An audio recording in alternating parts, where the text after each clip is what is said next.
They say education is the key to success, but today it appears our key is rusty, broken, and sometimes it's just missing entirely. University is meant to be a place of discovery, where young minds grow, expand, and evolve. Ours has become a place where dreams go to suffocate, slowly and often silently.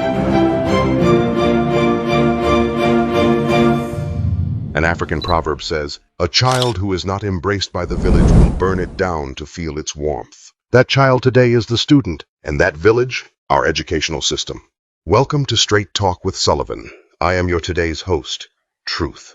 Today, we speak the truth about a system that was meant to shape leaders, but now only produces survivors. The painful question, therefore, what's the point of education in a system designed to frustrate the educated? This is the tragedy of most Nigerian universities. What's meant to be a ladder out of poverty has turned out ours has missing steps and covered in thorns. The income of an average Nigerian family will leave you with a question: education or extortion?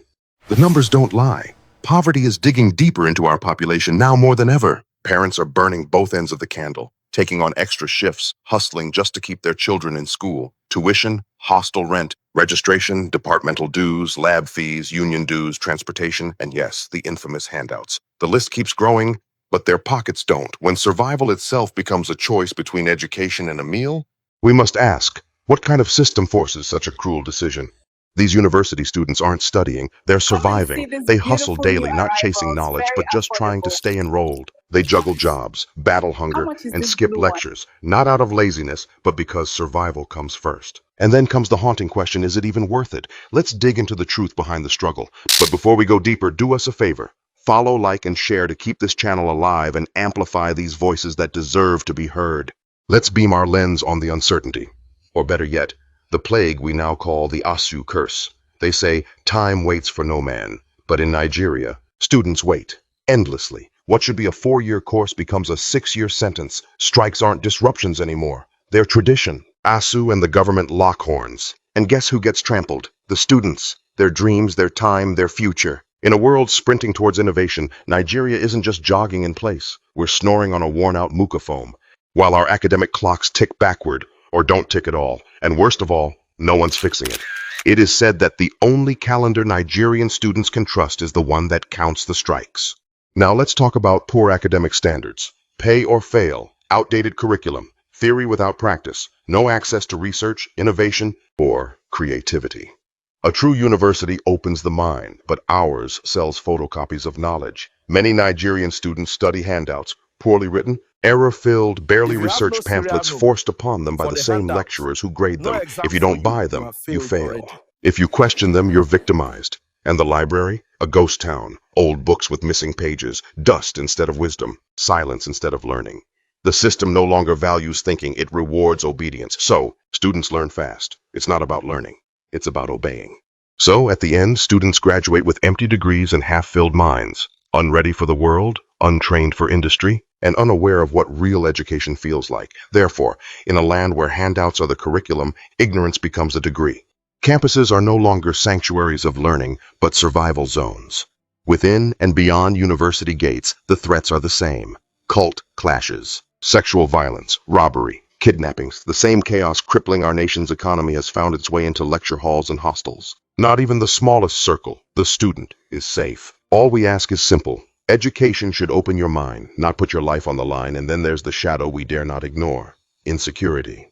Let's call it what it is: a broken system. In many of our universities, administration is a daily disaster, portals that crash more than they work, departments that misplace files like it's routine, faculties that hold results hostage for months. Even the simplest task, like course registration, turns into a nightmare. Time is lost, money is drained, and the real cost? Students lose focus. They start hustling, not to build careers, but to survive the system. The degree slowly fades into background noise, drowned out by the louder struggle of just staying afloat. You see head of departments and faculties chosen by who lets the money flow and not the study, leaving the committed professors and PhDs survive below standards. What do you expect after this? Jealousy? Jealousy grows amongst the gatekeepers of our classrooms. Unhealthy politics flourishing. Teaching becomes a side hustle. It is often said that when a lecturer is hungry, the classroom becomes a marketplace. Students spend more time chasing receipts than chasing ideas. Many drop out mentally long before they drop out physically, because the system was never designed to support their minds. just to test their patience. Imagine studying engineering without access to a functional lab. Imagine training to be a scientist with no functioning microscope. In Nigeria, you don't imagine it, you live it. Theory is king, but reality is a ghost. We are churning out graduates who know the names of tools, but not how to use them. Then they must pay again for private training to become what the university promised. As we say, you can't learn to cut wood with a broken axe, but our students are sent into the forest empty-handed. Far too many students leave school with a certificate in hand, and nothing in their hands to show for it. And even for the few who beat the odds, one question lingers like a shadow. To what end? When jobs are already auctioned off, reserved for the children of the powerful, not the ones who struggled, studied, and sacrificed.